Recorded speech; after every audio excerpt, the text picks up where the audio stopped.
Welcome to the Slop Farm. Enjoy the video. In this video, I will show you how to make delicious tuna cakes.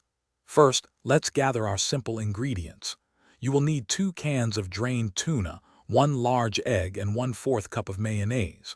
Also, have 1/4 cup of breadcrumbs, 2 tablespoons of fresh parsley, and 1 tablespoon of lemon juice ready.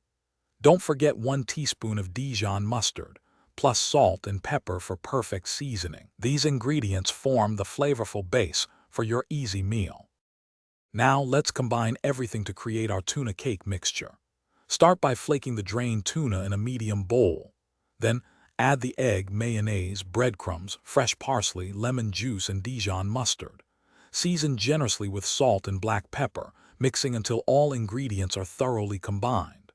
Once mixed, gently form the mixture into 8 to 10 small, uniform patties, each about 1 inch thick. This ensures even cooking and a perfect texture. It's time to cook our delicious tuna cakes to golden perfection. Heat 2 tablespoons of olive oil in a large non-stick skillet over medium heat. Once hot, carefully place the patties into the pan, making sure not to overcrowd them. Cook for about 3 to 4 minutes on each side, until they are beautifully golden brown and have a crispy exterior. Adjust the heat if necessary to achieve that perfect crust without burning. This step brings out all the wonderful flavors. Your homemade tuna cakes are now ready to be enjoyed. For the best experience, serve them immediately while they are warm and crispy. A sprinkle of fresh parsley or a lemon wedge adds a lovely touch and brightens the flavors. These versatile cakes pair wonderfully with a fresh green salad or a creamy tartar sauce.